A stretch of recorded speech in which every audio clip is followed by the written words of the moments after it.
अस्सलाम वालेकुम नाज़रीन, आप देख रहे हैं मेरे यूट्यूब चैनल और मैं आपकी खिदमत में हाज़िर फराज भट्ट। इंतहाई अफसोसनाक वाक़या पेश आया है थाना बाराकौ की हदूद में, जहाँ पर 7 साला अदन फातिमा को बेदर्दी के साथ कत्ल कर दिया गया। 7 साला एक मासूम बच्ची जिसको बेदर्दी के साथ कत्ल किया गया। ये बच्ची बिन माँ बाप की बच्ची थी। ये बच्ची अपने दादा के पास रहती थी और अपने दादा के पास ही पढ़ रही थी, क्योंकि वालिद जो अदन फातिमा के हैं उस राय के मुताबिक वो बैरून मुल्क हैं, काम के सिलसिले में बैरून मुल्क में रहते हैं। और जो वालदा हैं वो अदन फातिमा के साथ नहीं रहती, क्योंकि आज से चंद साल कबल अदन फातिमा के वालिद और वालदा में आपस में लड़ाई झगड़े की वजह से अलहदगी हो गई थी, जिस बिना पर अदन फातिमा जो थी वो अपने दादा की सरपरस्ती में थी और दादा के पास रहती थी। नाज़रीन, अदन फातिमा को बेदर्दी के साथ कत्ल कर दिया गया। अदन फातिमा एक चिराग थी, उससे गुल कर दिया गया। मैं आज आप सबसे एक ज़रूरी बात करना चाहता हूँ कि हम सबको अपना किरदार अदा करना पड़ेगा, हम सबको अपने हिस्से का काम करना पड़ेगा। अदन फातिमा और अदन फातिमा जैसे कई बच्चे जिन्हें जाति का निशाना बनाकर बेदर्दी से कत्ल कर दिया गया पहले भी, जिनमें वाकई का एक मशहूर वाक़या वाकई शादमान टाउन का बच्चा मोएज़, जिसका नाम मोएज़ था, 9 साला बच्चा मोएज़, जिसको ज़्यादती के बाद कत्ल कर दिया गया, उसके कातिल भी आज तक नहीं मिले। अदन फातिमा के केस में घर वालों ने शुबा ज़ाहिर किया, एक 17 साला नौजवान पर जिसका नाम हमज़ा है, उसको पुलिस ने फ़ौरन गिरफ़्तार कर लिया और तफ्तीश का आगाज़ कर दिया गया। लेकिन क्या अदन फातिमा वापस आएगी? नहीं, बिल्कुल भी अदन फातिमा हमारी वापस नहीं आएगी। अदन फातिमा 7 साल एक मासूम बच्ची थी। मैं भी बच्चों वाला हूँ, आपके भी बच्चे होंगे। हर एक माँ बाप है, उनके लिए ये वाक़या इंतहाई अफसोसनाक है जो अदन फातिमा के साथ पेश आया। लेकिन होता क्या है, 2-4 दिन, हफ़्ता हमारा दिल परेशान रहता है, हम सोचते हैं और उसके बाद हम भूल जाते हैं। लेकिन आज मैं आप सब लोगों के आगे हाथ जोड़ के कह रहा हूँ कि खुदा रहा ज़्यादती जैसे वाक़यात को रोकना है, बच्चों के साथ ज़्यादती जैसे वाक़यात को रोकना है, तो अपना किरदार अदा करें। अपने बच्चों पर कड़ी नज़र रखें। अपने बच्चों को इन ज़ालिम दरिंदों से अगर बचाना है तो अपना किरदार अदा करें, अपने बच्चों की हिफाजत करें। मैं अक्सर देखता हूँ कि गली मोहल्ले में बच्चे जो हैं वो बाहर निकल जाते हैं, तो माँ बाप लापरवाही का मुज़ाहरा करते हैं। इस तरह के वाक़यात सिर्फ़ और सिर्फ माँ बाप की लापरवाही की वजह से पेश आते हैं, क्योंकि ये जो ज़ालिम दरिंदे इस माशरे में मौजूद हैं, हमारे साथ मौजूद हैं, ये सिर्फ़ और सिर्फ उन बच्चों को टारगेट करते हैं जो इनके लिए ईज़ी टारगेट होते हैं। ठीक है, ईज़ी टारगेट वो होते हैं जिनको पता होता है कि इनके माँ बाप देख नहीं रहे होंगे, इन पर निगरानी नहीं कर रहे। ये सिर्फ उन लोग बच्चों को टारगेट करते हैं। और ये ज़ालिम दरिंदे, मैं आपको बता रहा हूँ कि ये ज़ालिम दरिंदे हम लोग के बीच में रहते हैं और बीच में रहकर ये सारे काम करते हैं और अपने अंजाम की परवाह किए बगैर ये मासूम बच्चों को हवस का निशाना बनाते हैं। और उसके बाद ये हमारे बच्चों की लाश किसी बाढ़ से, किसी रोड से, किसी कूड़े के ढेर से मिलती है।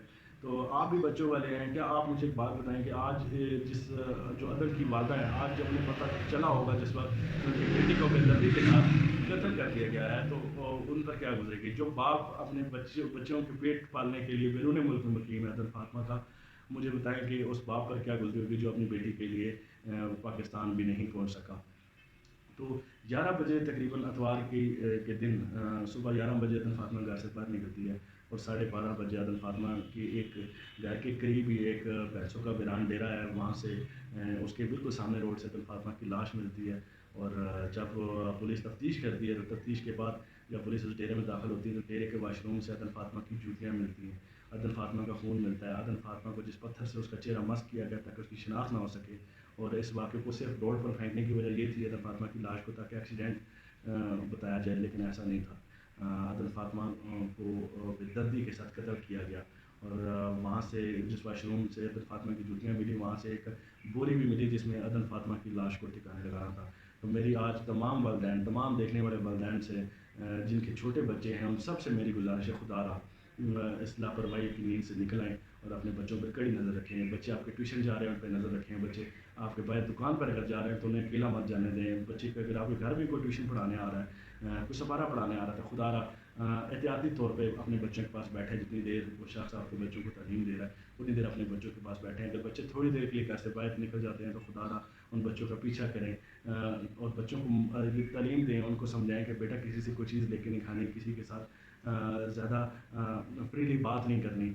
आप लोगों का, हम सब का काम है कि अपने बच्चों की निगरानी करें। इस तरह के वाक़यात सिर्फ़ और सिर्फ इस वजह से होते हैं कि माँ बाप, स्पेशली माँ बाप, अपने बच्चों की निगरानी नहीं करते और वो यही कहते हैं कि बच्चा बाहर खेलने गया अभी आ जाएगा, लेकिन फिर बच्चे वापस नहीं आते। तो खुदा रहा मेरी तमाम वालिदैन से, जितने भी ये मेरी वीडियोज़ देख रहे हैं, मेरी तमाम वालिदैन से गुजारिश है कि मासूम बच्चों के साथ ज़्यादती के वाक़यात बर्दाश्त नहीं हो सकते। ملزم پکڑا جائے گا، ملزم کو سزا بھی ہو جائے گی اور ملزم تخت دار بھی لٹک جائے گا، لیکن عدن فاطمہ وہ بھی معیز ہو گیا، اس طرح کے جو شمار بچے ہیں وہ واپس نہیں آئیں گے۔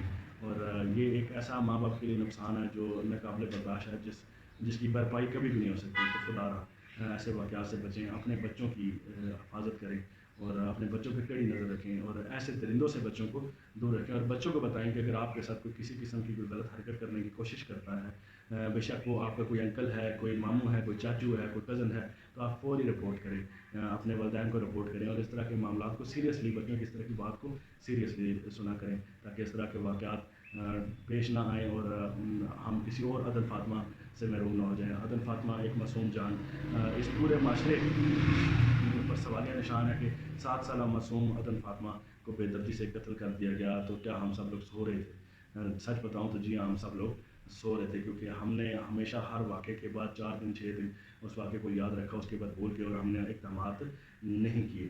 تو میرے خیال سے اب وقت ہے بدلنے کا، تو جب تک ہم خود اپنے آپ کو نہیں بدلیں گے تب تک یہ بدلنا مشکل ہی ناممکن ہوگا۔ مزید اس طرح کے درندے ہمارے معصوم بچوں کو زیادتی کا نشانہ بناتے رہیں گے اور ہم دوبارہ یہ رونا روتے رہیں گے۔ اب رونا نہیں روتے، اب اپنی ذمہ داری نبھاتے ہیں۔ ماں باپ کی ذمہ داری ہے، اس معاشرے کی ذمہ داری ہے کہ بچوں کی حفاظت کریں، ان درندوں سے بچوں کو بچائیں۔ اگائے اور میری اس ٹائم وزیر اعلیٰ جو پنجاب ہے ان سے بھی گزارش ہے، محسن نقوی صاحب سے، اور میری وزیر اعظم پاکستان سے بھی گزارش ہے کہ ایک آگاہی مہم کا آغاز کیا جائے، کہ لوگوں کو بتایا جائے کہ اس طرح کے واقعات کو کیسے ہم روک سکتے ہیں، اور ان لوگوں کو بھی ایک آگاہی مہم کا بھی آغاز اور بھی کیا جائے کہ اس کی سزائیں بتائی جائیں کہ اس طرح کا فیل کرنے والوں کو کس قدر سخت سزا دی جائے گی۔ تو قومی اسمبلی اسی لیے بنی ہے، سینٹ اسی لیے بنا ہے کہ خدا را ان لوگوں کو عبرت کا نشانہ بنائے، کوئی ایسا قانون منظر عام پر لے آئیں جس کو فوری امپلیمنٹ کیا جائے۔ اور میری عدن فاطمہ کے کیس میں عدالت عالیہ سے بھی گزارش ہے کہ اس کیس کو فاسٹ ٹریک کیا جائے، اور پولیس سے بھی گزارش ہے کہ اصلی ملزم کو منظر عام پر لایا جائے، اصلی قاتلوں کو منظر عام پر لایا جائے اور ان کو عبرت کا نشانہ بنایا جائے۔ اور میں آج پولیس سے کہنا چاہتا ہوں کہ ہم آپ کو کھل کے سپورٹ کریں گے، آپ خدا را ٹھیک ہے اپنا کردار ادا کریں اور اس کیس کی بہترین تفتیش کریں، تاکہ قاتل جو ہے وہ جلد سے جلد تخت دار پر لٹکا اور نظر آئے۔ اللہ آپ سب کو حامی و ناصر ہو۔ اللہ حافظ۔ خدا را پھر ایک دفعہ کہتے ہوئے جا رہا ہوں کہ اپنے بچوں کا خیال رکھیں، کیونکہ جب بھی کسی بچے کے ساتھ اس طرح کا واقعہ ہوتا ہے تو ہر انسان کا اپنے بچے کی طرف دھیان جاتا ہے۔